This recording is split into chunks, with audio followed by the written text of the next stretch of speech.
is your Classic Metal Show right here on the ClassicMetalShow.com. That was live Sebastian Bach with a tune called Tunnel Vision. And on the phone right now, the main mother trucker himself, Sebastian Bach. Sebastian, how are you, man? How are you doing? Hello, Cleveland. Very cool. Well, Sebastian, I'm probably not the first guy to begin your interview with those two words, huh? No, you are definitely not the first, but it's always good to give love to our little town. So, right on, and to give love to Nigel Tufnell. Right, exactly. Yeah. Well, Sebastian, you are not one to rest on your laurels. You're not one to talk about reunions. You're always moving forward. And moving forward right now, brand new DVD, sharing the love with everybody of what you've been doing, right?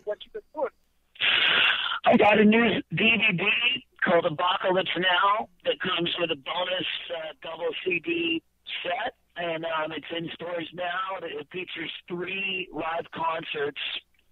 One from France, one from Los Angeles, and one from Belgium.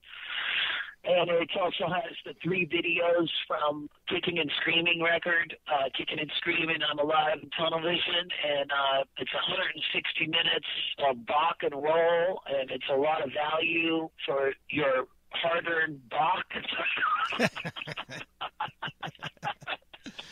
So pop on down to the store and pick it up. Right. Well, you're definitely not shameless or anything, are you? No, I do interviews all day, and it's like I'm supposed to think up funny stuff to say, and sometimes I do that, and sometimes I fall short. You'll just have to bear with me. Not a problem, man. Well, okay. Well, dude, one of the things that's great about ABACHALYPSE Now is the fact that you're showcasing the fact that you're still doing new music. You're not resting on your back catalog. There's a lot of new stuff in every set. Well, I don't rest at all on my laurels or otherwise. I'm always busy all the time. And I have a great record company that always wants me to give them a new album. And my last album, Kicking and Screaming, came in at like 62 on the Billboard chart, which was incredible for a solo album. For me, it's the highest anybody in Skid Row has been on the Billboard chart in 15 years. So I'm very happy making new stuff. That's what I'm doing. And I'm doing a new studio album right now with Steve Stevens and John Five, and my guitar player Jeff George. That'll be coming your way soon as well. Sure. Now, is the new studio album, is that a Sebastian Bach record or is that a project? It's a Foghat record. Nice. Yes, it's a Sebastian Bach record. Okay, yes. Awesome. Well, dude, obviously, man, Kicking and Screaming was pretty much what you would expect from you. You know, songs like Kicking and Screaming, and you know the whole thing. It's just a rocker, but it's got enough ballads to remind people of the past and whatnot. Do you think that it got enough credit for what it was? Yeah, to be on the Billboard chart again is enough credit for me. I like being on the chart with Demi Lovato and Miguel. It's cool that I can put out an album that competes on the charts in this day and age. So yeah, I'm not trying to remind anybody of the past. That's the opposite of what I'm trying to do. I never was doing that.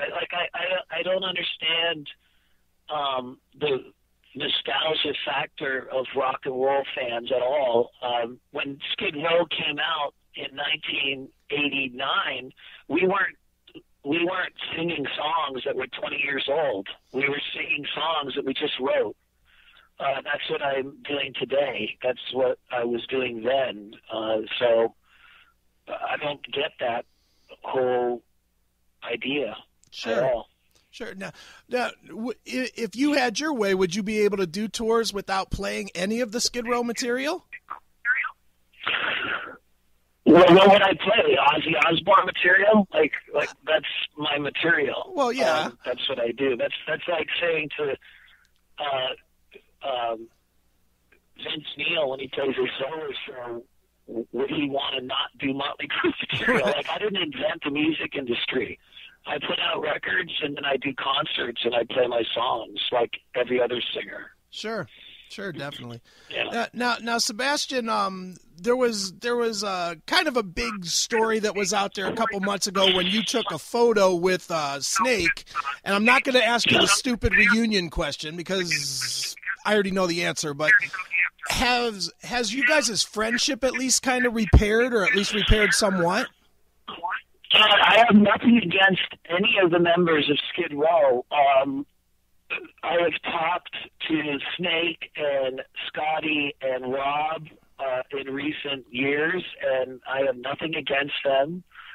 I have not spoken to the bass player in about 16 or 17 years. Okay. I don't know how it's possible to be mad at somebody for something that happened 17 years ago. I don't, everybody's different and people are different. I myself, if I was ever mad at the bass player 17 years ago, I don't remember what it was about. Okay. Let me repeat that: 17 years. Right. That's a long time. So if somebody put a gun to my head and said, "Why are you mad at the bass player Skid Row?" I would not be able to tell them because it was 17 years ago. Sure. Right. Well, let me ask kind of a question that can kind of build off of that, but does not necessarily relate to you. It relates to friends of yours. What is your impression then of the Vinnie Paul and Philip Anselmo, kind of argument where they don't speak to each other?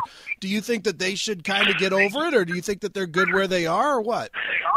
Well, I'm not in a position to comment on other band situations, but without being trite or insensitive, nobody in Skid Row died, or there was no tragedy that befell us. All five of us are still alive and healthy, so I don't even think you can compare that situation.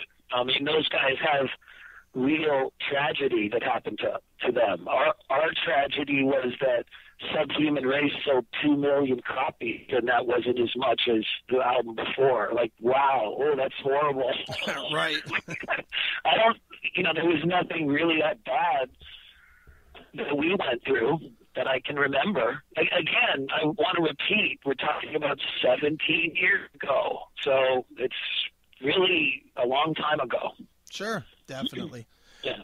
Well, with the new stuff that you've been doing, Sebastian, both with Angel Down and with Kicking and Screaming, you've kind of shown, what people expect from you, but at the same time, there's been growth in different ways on each record. Angel Down had a much more down-tuned, guitar tone so that you could be a little bit heavier with your screaming. And then the last record almost showed like a little bit of a softer side from you on some of the tracks, certainly not on all of it. But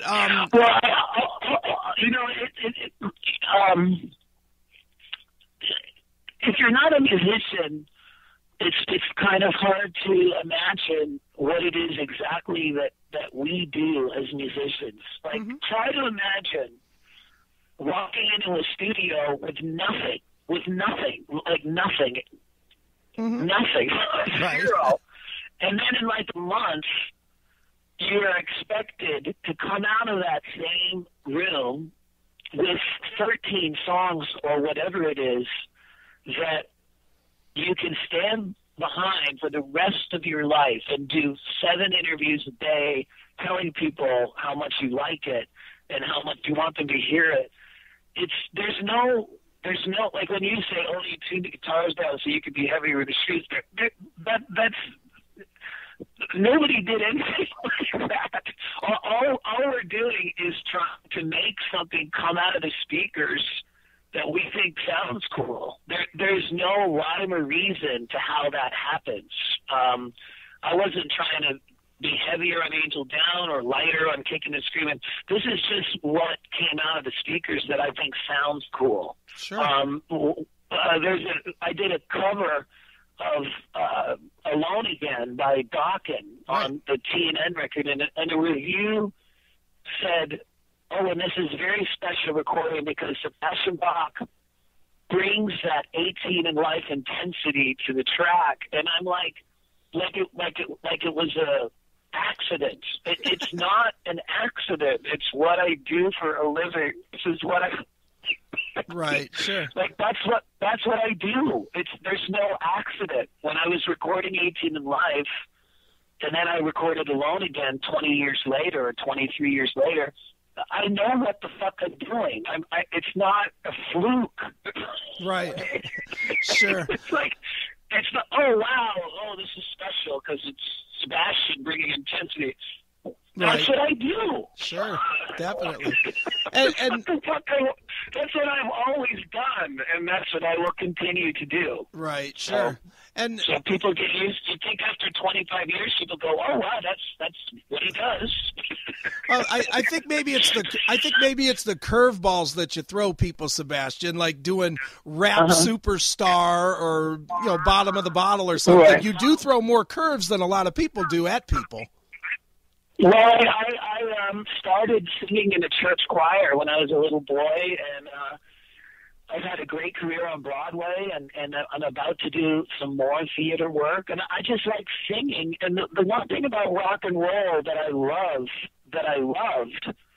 when I was a kid, to me, rock and roll meant break all the rules.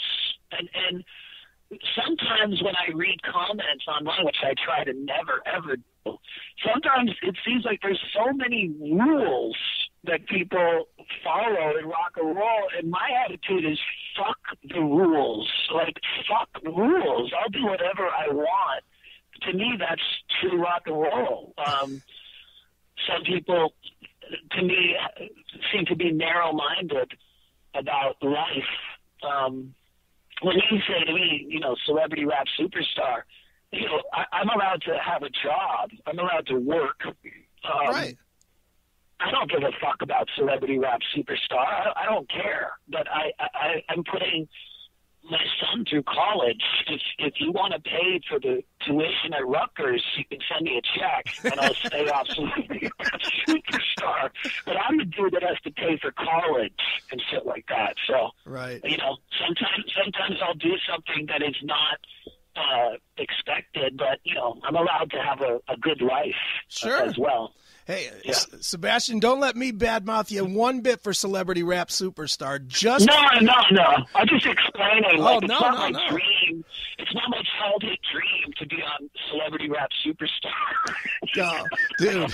I don't want the public to think that, but dude, just for you dropping the lyric that you want to see her panties dropping was worth the whole season of that show. I don't even remember what you're talking about, but I'm glad you dug it.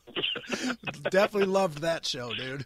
But cool. All right, man. Well, the DVD, one of the things that sticks out to me from the DVD is how you don't speak French, but you sure were trying on the French release. I think I did a pretty good job on there. The crowd definitely dug it. I've always done that. If you watch the early Skid Row home videos, I've always tried to speak the language of the country that I'm in. Sure. I think it's respectful of the culture. If I was like in Ecuador and the guy came on and just spoke English, I'd be like, what the fuck's he talking about? Right, sure. Exactly. Well, and that's always been one of the cool things with you is you've always been that guy that, just generally appreciated your fans in any setting. I do, but the word fan is short for fanatic, and with the internet, that gives a whole new avenue to fanatics. So I do appreciate my fans. Try not to become a fanatic. Right, right.